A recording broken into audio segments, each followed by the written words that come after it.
Hey everybody, it's Missy again. Thanks so much for stopping by today. I'm back with a new layout for Pinkfresh Studio, and this layout is going to be for the monthly challenge for November.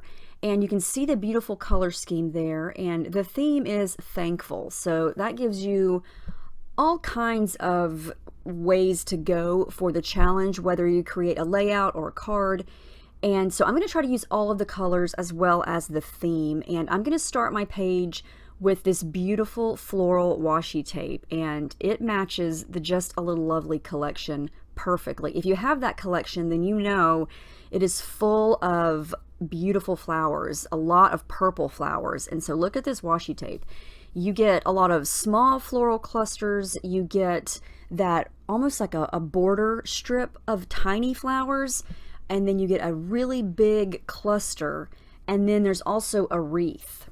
So what I'm going to do is basically just stick this to some white cardstock, and then I'm going to use the matching dies that go with this washi tape to cut out some of these flowers. So I highly suggest, if you get this washi tape, to get the matching dies, because there is a die to match every single piece that's on this washi tape. Every image has a die that goes with it, so you don't have to fussy cut it out. Like I'm just kind of fussy cutting it out there so it will run through my manual die cutting machine. But you can see there how quick it was to get basically embellishments. So now I can use these as die cuts, and I didn't cut every single one of them out, but I did just cut a few of them out there. And I'm going to scrapbook a picture of my youngest daughter. There it is. It's a really big close-up, and she's wearing a light purple tank top. And so I thought that printing this in color would be a really nice contrast with the darker purples that are in this color scheme here. So this is a pattern paper from Just a Little Lovely, and it's got all the colors that I want. And I love the distressed look. It already looks like it has some watercolor on it, and I love that. And I thought, instead of making this a nice and neat, perfectly straight layout, I would just kind of rip and tear it. And so that's what I did here to start. And so basically, half of my layout is going to be this pattern paper, and the other half is going to be white. And that's just where I'm going to start. I'm going to start to play around with some of these flowers from the washi tape and kind of start to layer and tuck here and tuck there and see what looks good where. And I think I want to situate the photo kind of on the upper left hand section. So to get started, I'm going to go ahead and tape down this big chunk of pattern paper onto some thick white cardstock. And I'm definitely going to add some mixed media, so I'm going to start with some gesso, and this is clear gesso. I don't want to change any of the color of the pattern paper, so the clear gesso is going to dry clear. If I was using white gesso, it would definitely fade out some of the colors on the pattern paper because it's white and it does dry a cloudy white, but you can kind of see here that no color was changed. Okay, so I'm also going to use some stamps from Pinkfresh Studio. This is a set called Abstract Builder, and it is really cool. You get all kinds of different things on here to make some really fun shapes, and on the back of the stamp set it gives you some fun ideas. But I just want to use this wonky geometric, I guess you would call it a frame, and I'm going to just stamp it down using some of the brand new Pinkfresh Studio ink pads, and I'm just using a scrap piece of cardstock here because I'm going to stamp a couple of different colors here and then cut these out. The first color there is a really deep purple, and it's called Regal Kiss, and it matches that deep purple in Just a Little Lovely perfectly. And then the light pink color that I used is called Ballet Slipper, and then I'm using a light blue color called Ocean Breeze. And you can see how easy these stamp on. And my pattern, or not my pattern paper, my cardstock here, it's textured. And so you can kind of see that this stamp has a little bit of imperfection to it. It's because my cardstock has a little bit of texture to it. And I'm okay with that. I'm not looking for a perfectly crisp stamped image here. I took a little break there to play around with everything and decided to go ahead and cut another one of those big floral clusters from the washi tape, and then I also stamped a yellow frame, and I mixed two different colors together. The lighter color is called Peach Fuzz, and the darker color is called Marigold. And it's fun to mix and match colors together, especially when you're stamping, because I was trying to achieve the deep yellow golden color that's in the flowers. There's a little bit of yellow in there, and so by stamping these two colors together, I was able to achieve the perfect shade that I was going for. Now obviously the ink pads are for stamping, but I'm going to show you how you can also use them to basically make your own watercolor like I'm doing here. And this is really easy to do. I'm just using a piece of excess plastic packaging from some product, and I'm just going to stamp the ink pad right onto it, activate it with a little bit of water, and then just turn the plastic over and stamp it down. Also use my brush to kind of, you know, spread it around also. So you can treat this as watercolor. But yeah, this is just another option. You know, you don't have to just use these for stamping alone. If you don't have any watercolors, or you know, you want to add a little bit like I'm doing here, then this is an easy way to do it. Now, something I do find when I use ink pads like this, the color does tend to change a little bit when I add water to it. Here I'm just going back in with that peach fuzz, and I'm just stamping it directly onto the background to kind of darken up that yellow a little bit. The colors do change a little bit when you add water. They look totally different when you stamp them like I did with those frames. You can see the true colors of the ink pads there, but when I use them as watercolor, they do change slightly, and you'll see that here in just a minute when I use some of the other colors. But I wanted a little pop of yellow over there to the right, and so that's what I did there. And I'm going to try to go in with a little bit of blue on the upper left area. And so I'm coming back in with the Ocean Breeze. And when you stamp it, it's still what I would call a light color, but you can see how much lighter it is here when I'm using it as watercolor. It was super light. So you have to add a couple layers of these really light colors if you're going to use it as watercolor, because it does soften up quite a bit. And but I don't mind adding layers. I like building color and making it just the right color that I want it. And it's just a matter of experimenting and playing around with it, and seeing what you can get with it. So I'm going to do some blue over to the left. I've already got some blue and some green underneath from the actual paper, and then I've got the yellow over to the right, and I'm going to put everything back and kind of see how it looks. I thought I would just use those little wonky frames as some layering pieces. I just thought it was a cool shape, and I just wanted to create something different to use that wasn't a flower, since I knew those washi tape clusters would be, you know, a lot of flowers. I wanted something else to tuck around the photo there that wasn't a flower. And so those wonky frames were perfect.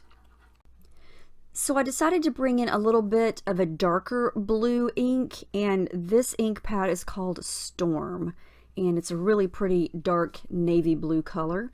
And now here's an example of one of the ink pads really changing color when I use it as watercolor. I went back to that first color that I used when I stamped the frames, that deep purple called Regal Kiss.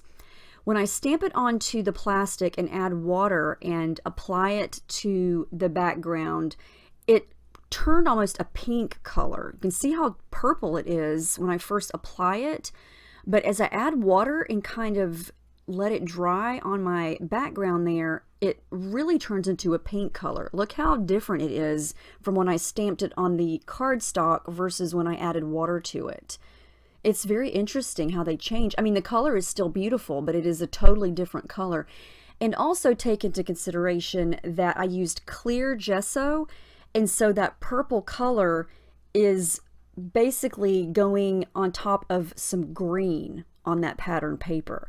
And so a lot of times that's why I use white gesso, because it gives me a little bit of white space. So it definitely is going to affect the color. So take that into consideration when you are using watercolors or inks on top of pattern paper. The color is definitely going to be altered because of that. But there's ways to fix that. You know, if you put something down and you realize this is not the color I thought it was, or it looks different, I'm going to fix that here in just a minute, and it's going to wind up looking fine. But yeah, it totally looks pink, and I'm okay with that because I have some pink in the flowers, so I think it's going to be okay. But yeah, so it's just interesting to see how different products react with water and how they change when you use them in a different way. So I'm going to come back and start to layer all the flowers back, bring the photo back, start to tuck the frames in again, and see how my background looks. And I always say this, you know, the background always kind of looks like a hot mess, or a lot of times it looks like a hot mess when it's by itself. And then when you add everything back on top of it, it looks so different. It's like a totally different layout. But yeah, I love how it looks. I think it's going to turn out pretty. So I'm going to add in some splatters here. All I'm doing is going back with the yellow and the pink again, splattering it down. I'm going to try to work on the pink section again and try to make it a little more purple and see what we can do with it. And I just wind up making it more pink, which is okay, but I didn't want it to be a super bright pink, because if you see the pink flowers in the washi tape, it's a little bit more of a softer pink, and it's getting to be such a bright pink that it's standing out. See the difference there? And I don't want it to turn into a neon color. I want it to be a soft pink. So we're going to work on that.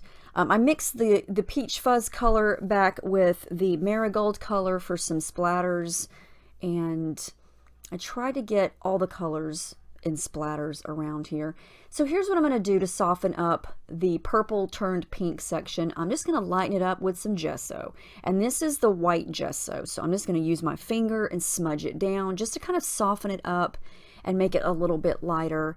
And even though that section was originally supposed to be purple, I like the way it turned out pink. Now here's what I did. I let it dry, and then I played around off camera with a gelato. I had a peachy pink colored gelato. I just smudged a little bit of that on top of it before that section dried, and it turned out perfectly, and I love how that looks. So yeah, like I said, I wanted that section to be purple, but it turned out pink, and I actually like it better. So sometimes when things happen by accident, things just wind up looking better than you had originally planned, and I love when that happens. So I'm happy with this color here. Okay, so if you remember the color scheme, the last color is metallic gold, and so I thought that I would add a little bit of that in, and this winds up being very subtle. I pulled a metallic gold ink pad from my stash, and I went back to that Abstract Builder stamp set. It's got a lot of leaves and different stem type of things, so I'm going to use a couple of those and just kind of layer them underneath where the leaves are from the washi tape, and just have a little hint of shiny gold here and there. And some of this gets kind of covered up, so like I said, it's just kind of subtle leaves here and there. Now I haven't even glued anything down yet, I don't think, so I'm going to start to work on adding in some extra texture here with some thread. And so I'm going to use some pink, I've got purple, I've got light blue, and the yellow golden color all pulled out, and I'm going to wind up using all 4 colors, and I'm just going to kind of loop this up and tuck it in a couple of places, and it's just going to add to the background texture and the whole messy factor. You know, the background is kind of messy and artsy, I guess you could say, and I just think the thread adds to that whole messy look. So now I'm going to add a little bit of glue to everything, not a whole bunch. I just basically want it to stay put. I don't want everything to go missing. I'll never get it back to where I had it. And I wanted to use a small title to layer on top of the picture, and so I decided to go with this puffy sticker from Just a Little Lovely that says you. The only problem is the top part of the Y and the O is orange, and I don't have any orange on this layout, and so to change the color of that, I'm just smudging some white gesso over it. I'm going to let that dry and then come back to the layout, and I went through more of the puffy stickers and found some leaf stems and some blue flowers that match perfectly, as well as a couple of pink flowers. And so I'm just going to add those in, and I'm going to add the pink ones kind of on the edges on top of the photos there, and then some blue flowers I'm going to continue along the edge of the ripped paper and kind of just tuck those in so you can see hints of the blue flowers. And there are blue flowers in the washi tape, and so I'm going to use a couple of these phrase and word stickers from Just a Little Lovely. I'm going to put one above the picture and then one below the picture. And I love that watercolor effect on those stickers there. And I'm just going to make sure that everything is glued down that needs to be glued down, not the edges of the leaves. I want those to stand up. So my U is dry, and to change the color, I'm just going to use the ink pads again and just dab it on top of where I added the gesso. I'm using the two pink colors there. Another pink color that I pulled out, I forgot to mention earlier, is called Coral Reef. And so now instead of it looking orange, it's got more of a pink tint to it. And so that's another idea. If you want to use a certain sticker, but it's a different color, smudge some gesso on it and use your ink pads to cover it up and change the color. So I played around with some more of the puffy stickers here, and then I wound up changing my mind, and I just went with a simple thankful. And I used the white stickers, the puffy stickers, for this because I wanted to keep that area kind of light and white, and I didn't want the thankful to really stand out in a bright color. I like the way the white on white looks. It's very subtle, but you can still read it, but it's not such a different color that's going to pop against all the other colors, because everything's kind of busy where it needs to be busy, and I want the white space to kind of stay plain and white to kind of counteract all of the color. So all I did there was draw in my lines for journaling, and I'm going to do that right under the thankful, and I'm using my metallic gold pen. And then the last thing I'm going to do is add in some gold splatters, and I'm just going to simply water down some Martha Stewart metallic gold paint, add some water, use my brush, and then splatter it around. But yeah, that's the final layout. I love how this turned out. I love the dimension. You can see the dimension there from the torn paper. If you want some dimension on your layout, I'm telling you, just tear the paper. Make it uneven, make it crooked. The torn edges instantly are going to pop off the page. Add some adhesive foam. You can see there where my flowers are.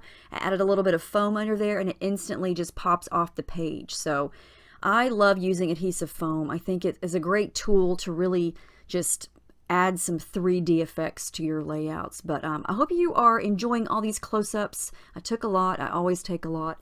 But yeah, I hope you join in on the challenge this month. You can find it over on the blog.